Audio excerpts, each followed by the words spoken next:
А, Б, С. Синус альфа формулада кандай эле? Бурч. Альфа бурчтун маңдайы бөлүнгөн гипотенуза. А бөлүнгөн С. Бул жерден синус 37 А бөлүнгөн 10. Ушул жерден А барабар 10 көбөйтүлгөн синус 37. Синус 37-ни калькулятордон карасаңар, же болбосо интернеттен карайсыңар, таблицадан карайсыңар. Синус 37 жогоруда да айтканбыз, бул 0,6 барабар. 10 көбөйтүү 0,6 барабар 6 метр. Бул 10 метрди 0,6 көбөйтсөк 6 метр чыгат. Эми биз бул жерден Б-ны табыш үчүн эмне кылабыз? Формуладагы косинус альфа бул Б бөлүнгөн С болчу. Бул жерден косинус альфа Б барабар С көбөйтүлгөн косинус альфа. Биздики С 10 көбөйтөбүз. Косинус 37-ге. Косинус 37 10 көбөйтүү 0,8 барабар 8 метр. Эгерде гипотенуза 20 метр болгондо, бул А 2 эсе узун болмок, Б дагы 2 эсе узун болмок. Эгерде бул 10 метр эмес, 30 метр, 10дон 3 эсе чоң болгондо, бул жер дагы 3 эсе көбөймөк. Өзүңөр көргөнү бул пропорция. Пропорция деген бир канча эсе дегенди түшүндүрөт. Ар дайым треугольник чоң болсо да, кичик болсо дагы гипотенуза, маңдайы, кошунасы бул бурчтун бардыгынын бири-бирине болгон пропорциялары, катнаштары өзгөрбөйт эч качан. Ошол себептен синус, косинус жана тангенстер келип чыккан.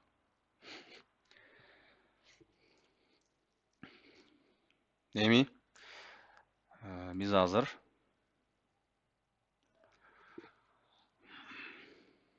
синус, косинус, тангенсти түшүндүрдүк. Эми векторго кайра келелик. Векторлорго. Бир чекит,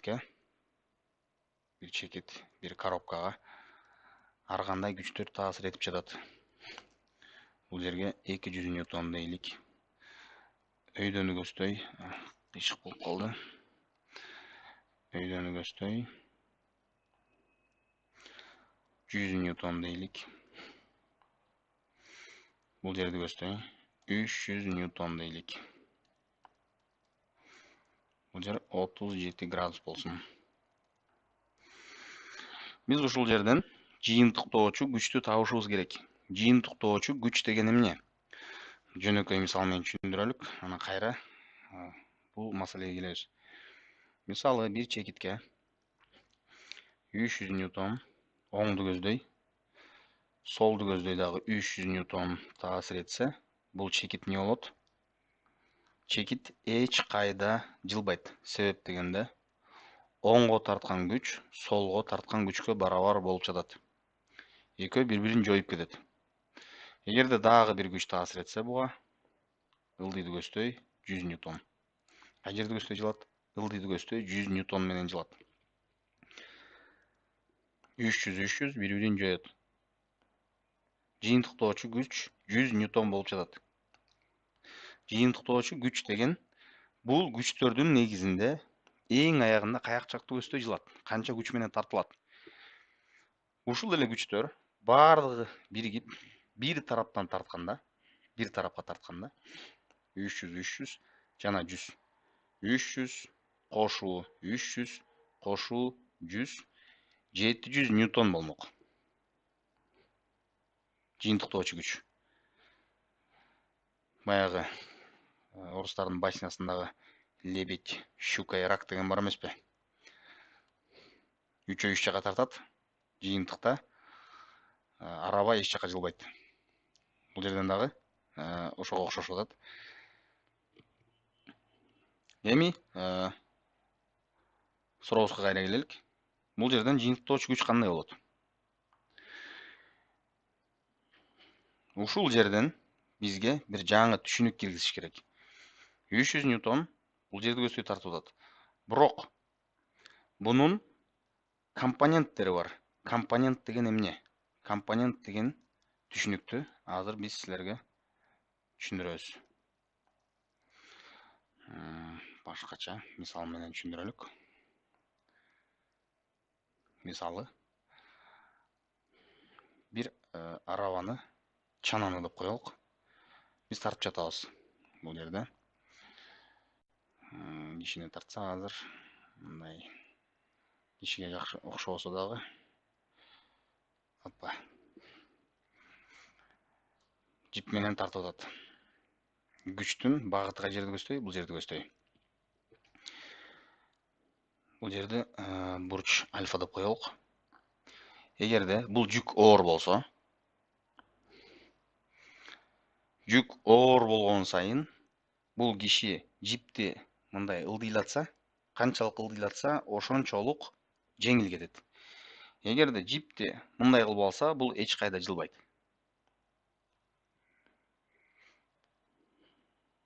Жипти канчалык ылдый кылса, канчалык жердин бетине параллель кылса, ошончолук тарткан жеңил болот.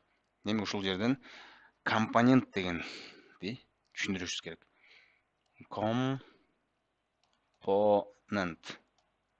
Компонент бул түзүүчү дегенди түшүндүрөт. Тагыраак айтканда, бир нерсени түзгөн нерселер. Бул компонентти жакшыраак түшүнүш үчүн бир аз башкача мисалга кетелик. Мисалы түшүнүктүү болсун деп бир квадраттарды чыгып алалык. Тетрадьтын квадраттарды деп элестетели. Эгерде биз бул чекиттен бул жерге жылсак, бул жерден бияка жылдык. Эгерде бир киши алыс жактан бул жерден караса,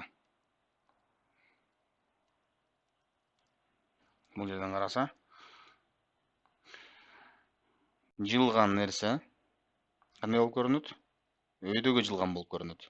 Эгерде алыстан караса, бул жерден же болбосо бул жерден караса, бул чекит өйдө жылгандай болуп көрүнөт. Өйдө жылса канча? 4 квадратка гана жылды. А эгерде биз ылдыйдан же болбосо өйдөдөн карасак, бул оңго кайра эле 4 квадратка жылгандай болот. А бирок бул өзү канчага жылды? Бул жери 4. 2 жагы 4 болгондо Пифагор менен табабыз. 4-түн квадраты. Бул жерде узундукту x деп коелук. X квадрат. Бул барабар. Калькулятор менен чыгарсаңар 16 көбөйтүү тамыр 2 болот. 1.4-кө көбөйтсө где-то канча деп коелук? 16 көбөйтүү 1.4 23-кө жакын бир сан чыгат. Калькулятор менен эсептеп көрүп эле. 23-кө жакын. Бул толкун деген жакын дегенди түшүндүрөт. 23-кө жакын сан. 23 квадрат. Биздин учурда квадрат. Ой, 23 квадрат болбойт. Бул жер деген 30 жок. 30 тамыр 32 болот. Тамыр 32 5.5ке жакын бир сан чыгат. Бул жер x квадрат 32 болот. Кийин 32-ни тамыр калсаңар, буга жакын бир сан чыгат. Бирок биз кандай карап атабыз? Эки капталдан же болбосо өйдөдөн ылдыйдан карасак, бунун баскан узундугу капталга 4, өйдөгө 4 болуп атат. Ушул жерден бизге компонент деген түшүнүк кирет. Компонент деген бул жерден кандай болуп калып атат? Треугольник болуп калып атат бул жерден. Треугольник. Бул гипотенуза. Бул уголды альфа десек. Мына мол узундук менен бул жердин узундугу бирдей. Ошондо биздин треугольник. Бул жери 4, бул жери 4, бул жери альфа, бул жер болсо тамыр 32.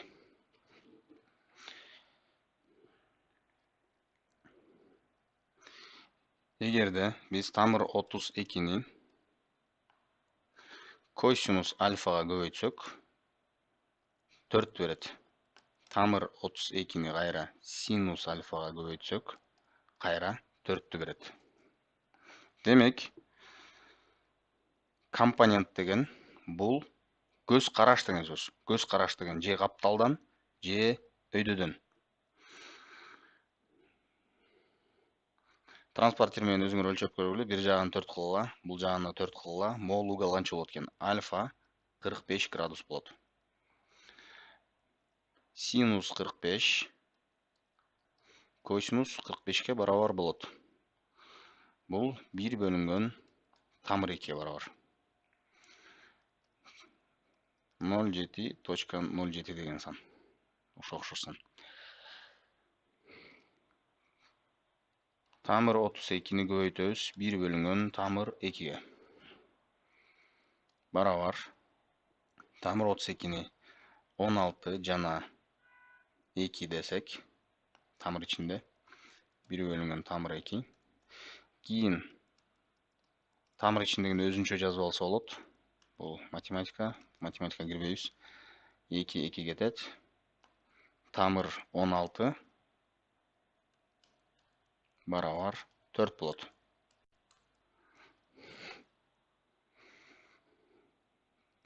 Эми компонентке кайра келелик. Компонент бул А вектору болсо, А вектордун 2 компоненти бар. AX жана AY. Бул AX'ти бул жерге алып келип койсок болот, айырмасы жок.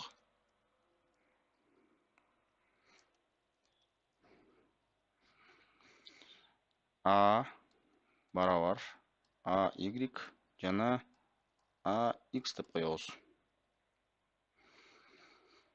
Бул не деген сөз? А вектору AY менен AX-тан турат деген сөз. Бирок AY менен AX бул эмне?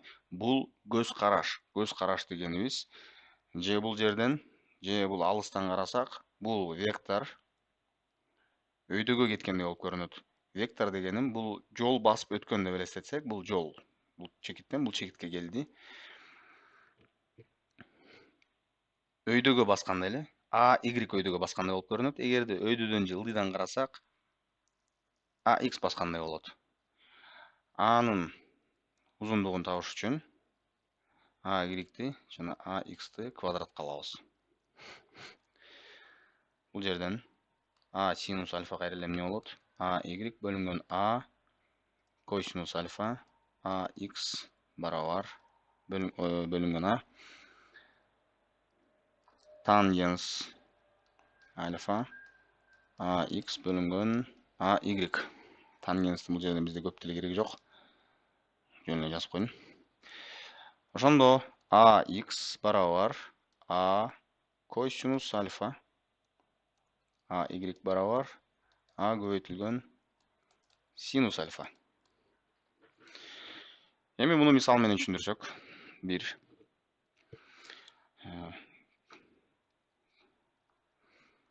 100 ньютон деген күч болсо, бир чекитке таасир этсе, бир чекит десек бир аз баш айланат, бир бутуча деп коелук. Бутуча жер бетинде турат.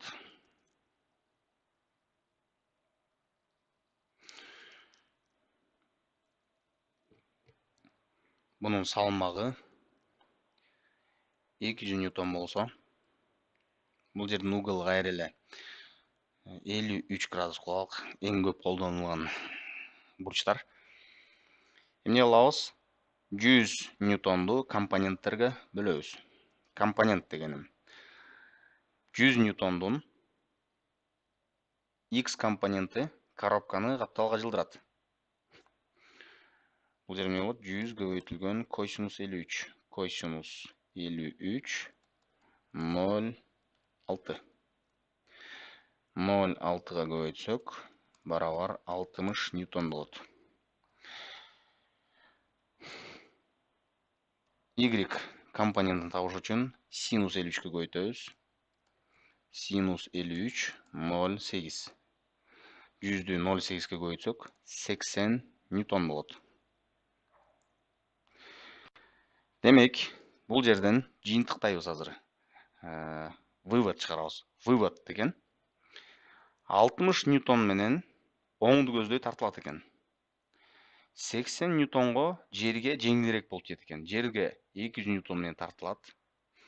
Өйдөгө 80 ньютон менен тарткан үчүн жер бетинде бул 120 ньютон менен турат. Турат дегеним, жер бетинде 120 ньютон менен басат.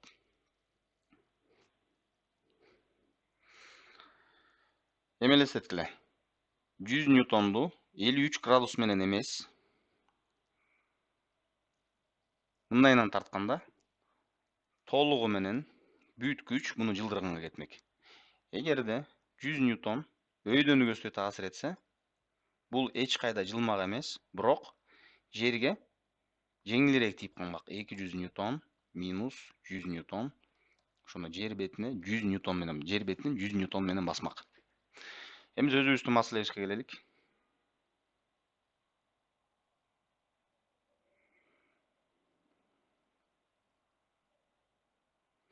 Бул жерден 300 ньютондун эки компоненти бар. Биринчи компоненти мына x компонент 300 көбөйтүлгөн косинус 37 болот. 300 көбөйтүлгөн косинус 37 0,8. Бул жерден 240 ньютон болот. 240 ньютон. Y компоненти болсо 300 көбөйтүлгөн синус 37 болот. Бул жерден башыңар айланбасын, кайсыл моментте косинуска, кайсыл моментте синуска деп. Өйдөгү жогоруда көрсөтүлгөндө кайра-кайра кайталасаңар треугольниктерди. Ар кандай чийип алып, треугольник мындай чийгиле, андан кийин мындай треугольник чийгиле. Андан кийин кандайынан чийесиңер?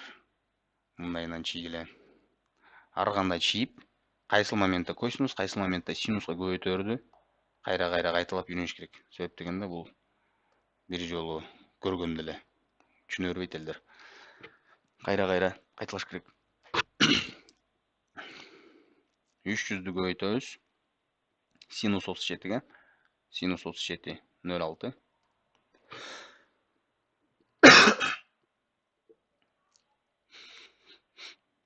180 ньютон. Демек, x жана y деп бөлүп алсак, 200 ньютон плюс 200 ньютон деп жазабыз. Себеп дегенде оңду көздөй тартып атат. Бунун бул күчтүн y компоненти жок. Анткени толугу менен x'те таасир этип жатат. Y компоненти 0. Кийинки 100 ньютондун x компоненти жок. Толугу менен тик өйдөнү көздөй таасир этип жатат.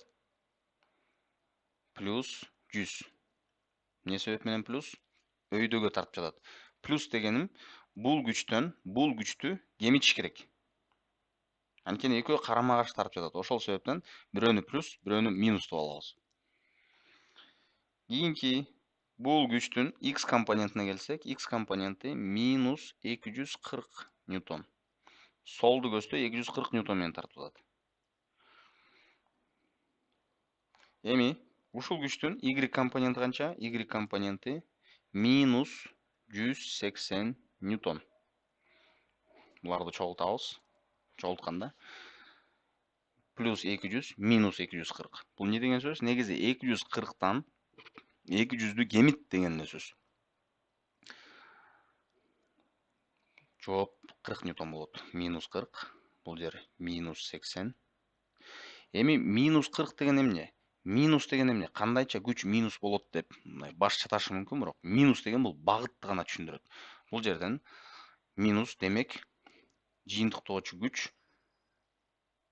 x багытында, бул жерде x багытында, биякта өсө болуп калат экен, минус 40. Y болсо минус 80. Эми биз буну чийсек азыр, жыйынтыктоочу x жана y да.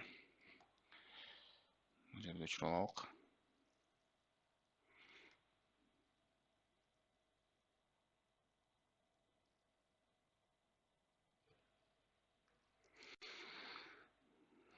Кайра чыйлык азыр. X боюнча 40 ньютон болду, минус солго дегенди түшүндүрөт. Бул жер минус 80 ньютон болду. Бул эмне деген сөз?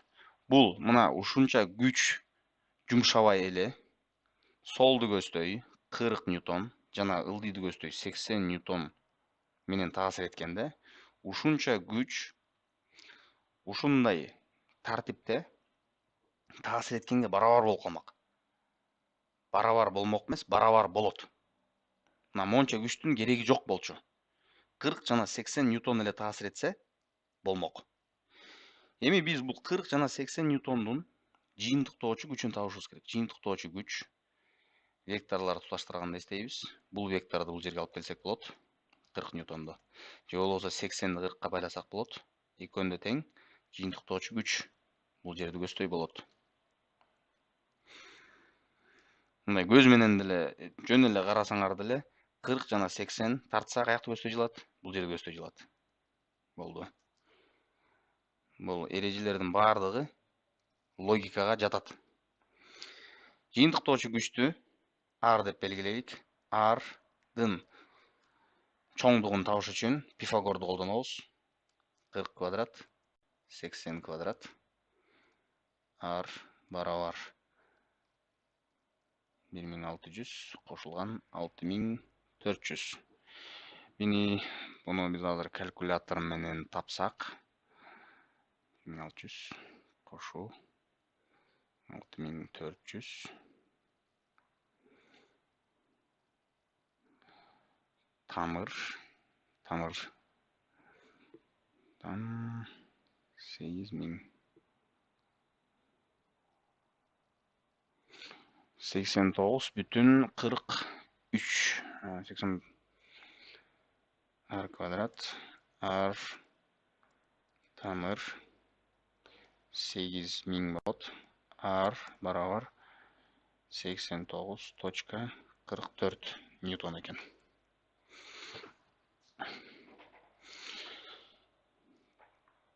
Бул эмне? Дагы бир жолу кайталайлык. Ушун 80 ньютон, 40 ньютон да койбой эле. 89 ньютон, 89,44 ньютон койгондо